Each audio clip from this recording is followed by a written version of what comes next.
Suatu waktu Rasulullah mengutus salah seorang sahabat namanya Walid ibnu Uqbah pergi ke suatu kaum namanya Bani Mustalik. Kemudian pergilah Walid ibnu Uqbah ini ke kaum itu. Sebelum Walid ibnu Uqbah ini datang, informasinya sudah datang dahulu di kaum itu, di Bani Mustalik itu. Apa? Bahwa akan ada sahabat Nabi yang datang, tugasnya ialah memungut infak sedekah dan zakat kaum Bani Mustalik itu. Kemudian respon mereka apa? Mereka bergembira karena ada sahabat Nabi yang akan datang, yang diutus khusus oleh Nabi, staf khusus Nabi mengumpulkan zakat infak sedekah ini. Kemudian pada satu hari hanya menjelang Walid ibnu Uqbah ini mendatangi pintu kampung itu, masyarakat Bani Mustalik ini sudah menunggu, sudah siap-siap menunggu dengan harta yang dia bawa. Menjelang mendekati pintu kampung itu atau pintu negari itu, dilihat oleh Walid ibnu Uqbah ini rame, di ujung itu rame. Kemudian terbetiklah di hati Walid berburuk sangka, ini jangan-jangan orang kampung ini datang berkumpul di kejauhan itu untuk mencelakai saya, untuk membunuh saya. Karena sepengetahuan Walid ibnu Uqbah ini, masyarakat kampung itu ada sebagian yang non muslim. Kemudian berfikirlah dia dan akhirnya putar balik pergi ke Madinah, tidak sampai ke kampung itu. Kemudian menceritakan kepada Rasulullah SAW apa yang ia lihat. Kemudian apakah Rasulullah SAW menerima? Tidak. Menerima informasi begitu saja tidak. Kemudian Rasulullah SAW mengutus salah seorang sahabat yang mulia yang bernama Khalid bin Walid. Khalid bin Walid diutus ke Bani Mustalik, men-cross-check, mencari betul bagaimana sesungguhnya kampung tersebut. Datanglah Khalid bin Walid di sana, dilihatnya bahwa harta sudah ada dikumpulkan, zakat infak sudah ada dikumpulkan, dan mereka menunggu sahabat Walid ibnu Uqbah ini. Rupanya tak kunjung datang. Kemudian baliklah Khalid bin Walid ke Madinah melaporkan kepada Rasulullah SAW tentang kondisi tersebut. Kejadian tersebut menyebabkan turunnya surat Al-Hujurat ayat 6 ini.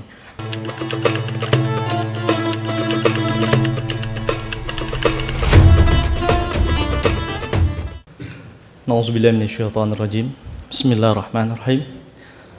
Assalamualaikum warahmatullahi wabarakatuh.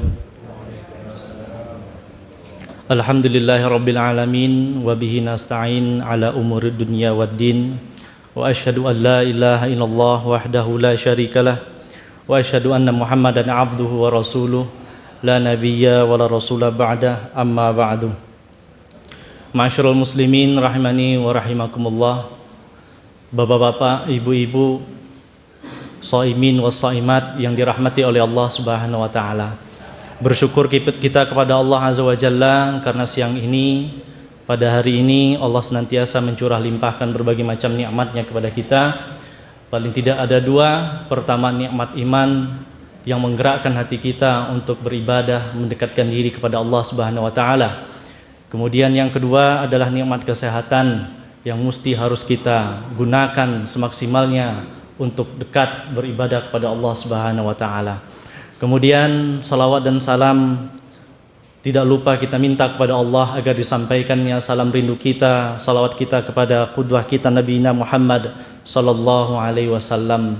Nabi Muhammad adalah figur utama, Nabi Muhammad adalah orang yang patut kita contoh, dan Nabi Muhammad adalah orang yang memiliki akhlak yang sangat mulia. Masyarul muslimin rahimakumullah.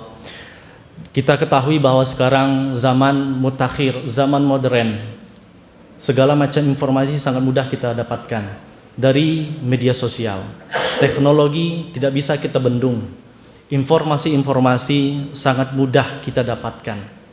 Cuman pertanyaan besar adalah bagaimana sesungguhnya Islam, tepatnya Al-Quran, menyikapi berbagai macam informasi yang mudah kita dapatkan itu.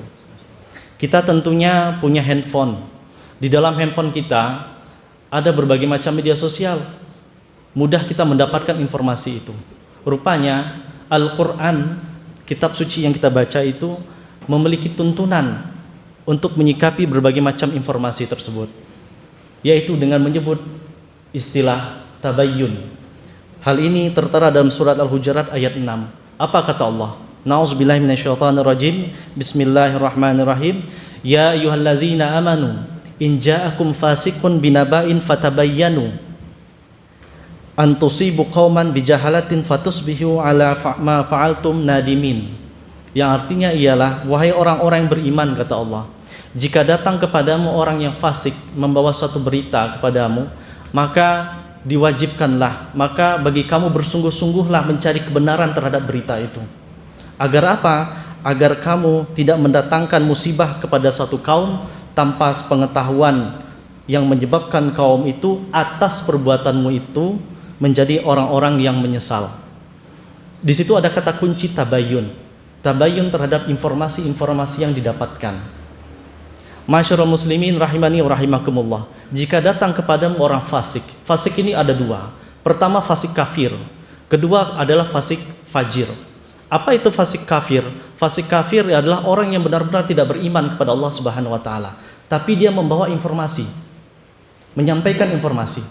Yang kedua adalah disebut dengan fasik fajir. Fasik fajir ini apa? Dia beriman, dia berislam, cuman dia sering melakukan sesuatu melewati batas agama Islam. Menggibah, menggunjing, berzina, korupsi, mencuri, dan segala macam. Dia tahu itu salah, cuman sengaja dilakukan. Itu kata Imam Ghazali.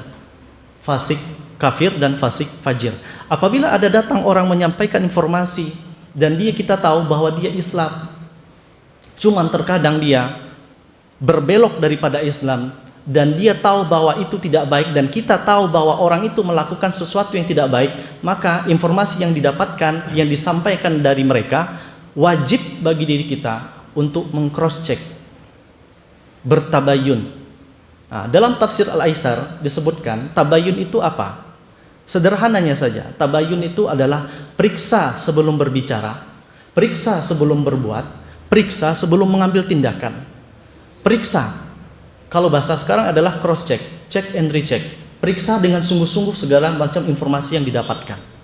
Masyarul muslimin rahmani rahimakumullah. Rupanya ayat ini, surat Al-Hujurat ayat ini, ayat 6 ini, rupanya ada sebab turunnya berkenaan dengan suatu peristiwa yang itu tidak dipercayai oleh Rasulullah SAW. Singkat cerita saja. Suatu waktu Rasulullah mengutus salah seorang sahabat namanya Walid ibnu Uqbah pergi ke suatu kaum namanya Bani Mustalik.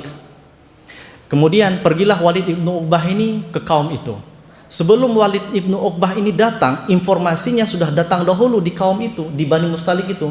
Apa? Bahwa akan ada sahabat Nabi yang datang, tugasnya ialah memungut infak sedekah dan zakat kaum Bani Mustalik itu.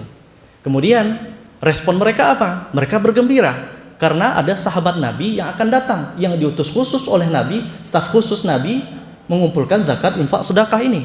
Kemudian pada satu hari hanya menjelang Walid ibnu Uqbah ini mendatangi pintu kampung itu, masyarakat Bani Mustalik ini sudah menunggu, sudah siap-siap menunggu dengan harta yang dia bawa. Menjelang mendekati pintu kampung itu atau pintu negari itu, dilihat oleh Walid ibnu Uqbah ini rame, di ujung itu rame. Kemudian terbetiklah di hati Walid berburuk sangka, ini jangan-jangan orang kampung ini datang berkumpul di kejauhan itu untuk mencelakai saya, untuk membunuh saya. Karena sepengetahuan Walid ibnu Uqbah ini, masyarakat kampung itu ada sebagian yang non muslim. Kemudian berfikirlah dia dan akhirnya putar balik pergi ke Madinah, tidak sampai ke kampung itu. Kemudian menceritakan kepada Rasulullah SAW apa yang ia lihat. Kemudian apakah Rasulullah SAW menerima? Tidak. Menerima informasi begitu saja tidak. Kemudian Rasulullah SAW mengutus salah seorang sahabat yang mulia yang bernama Khalid bin Walid. Khalid bin Walid diutus ke Bani Mustalik, men-cross check, mencari betul bagaimana sesungguhnya kampung tersebut. Datanglah Khalid bin Walid di sana, dilihatnya bahwa harta sudah ada dikumpulkan, zakat infak sudah ada dikumpulkan, dan mereka menunggu sahabat Walid bin Uqbah ini. Rupanya tak kunjung datang. Kemudian baliklah Khalid bin Walid ke Madinah melaporkan kepada Rasulullah SAW tentang kondisi tersebut. Kejadian tersebut menyebabkan turunnya surat Al-Hujurat ayat 6 ini. Masyarul muslimin rahimani wa rahimakumullah. Pelajarannya apa? Pelajarannya bagi kita sekarang, dengan segala macam informasi yang mudah kita dapatkan, apapun informasi itu mesti harus kita cross check kebenarannya. Meng-cross check kebenaran itu mesti harus ke akar-akarnya. Kalau pertama kita mendapatkan informasi itu, kita pikirkan, kita teliti, kita cek betul enggak informasi ini. Kalau betul informasi itu, kedua, apakah layak informasi ini disebarkan? Berita itu disebarkan, baik itu berkenaan dengan politik, baik itu berkenaan dengan ekonomi, apapun, dan bahkan itu berkenaan dengan agama. Betul nggak ini pendapat para ulama ini? Bisa kita komparasikan, bisa kita bandingkan dengan pendapat para ulama yang lain. Kemudian setelah itu, kalau layak untuk disampaikan, sampaikan. Kalau tidak layak untuk disampaikan, tahan. Karena apa? Wa qulu qawlan sadida, kata Allah. Katakanlah perkataan yang benar. Bahkan dalam pepatah Arab mengungkapkan bahwa likulli maqam maqal wa likulli maqal maqam. Artinya apa? Setiap tempat ada katanya, setiap kata ada tempatnya. Artinya apa? Tidak semua perkataan itu, tidak semua informasi itu mesti harus kita sebarkan. Dan tidak semua tempat itu informasinya mesti juga kita sebarkan. Kita harus bisa memilah dan memilih mana informasi yang layak untuk disampaikan. Dalam rangka apa? Paling tidak ada beberapa poin. Apa gunanya? Pertama, dapat mengokohkan kerukunan dan keharmonisan kita bersama. Kedua, mencegah namanya keretakan umat Islam. Kalaulah seandainya serampangan, kalaulah seandainya latah menyebarkan informasi begitu saja, bagaimana keadaan muslim ke depan? Mudah teradu domba. Yang ketiga, gunanya bertabayun itu apa? Orang yang melakukan tabayun itu adalah tanda bagi orang yang memiliki kematangan akal. Karena apa? Dia tahu nanti akibat-akibat dari informasi yang ia sampaikan. Akibat jangka pendeknya dan akibat jangka panjangnya. Kalau tidak bisa menyaring informasi itu, maka bisa saja muncul hal yang positif ataupun hal yang negatif. Masyarul muslimin rahimani wa rahimakumullah. Maka di bulan Ramadan ini bukan hanya sekedar salat tarawih, bukan hanya sekedar tadarus, bukan hanya sekedar salat-salat sunnah yang kita lakukan, tapi mulailah dari hal-hal yang terkecil. Memperbaiki hubungan kita dengan orang, memperbaiki hubungan kita dengan sesama kaum muslimin. Dengan cara apa? Cerdas dalam menggunakan media sosial, cerdas dalam menyebarkan informasi-informasi yang kita dapatkan.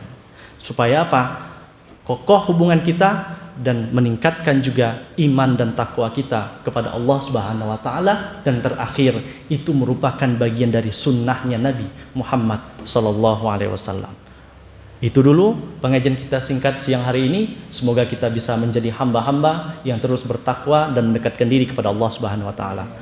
Assalamualaikum warahmatullahi wabarakatuh.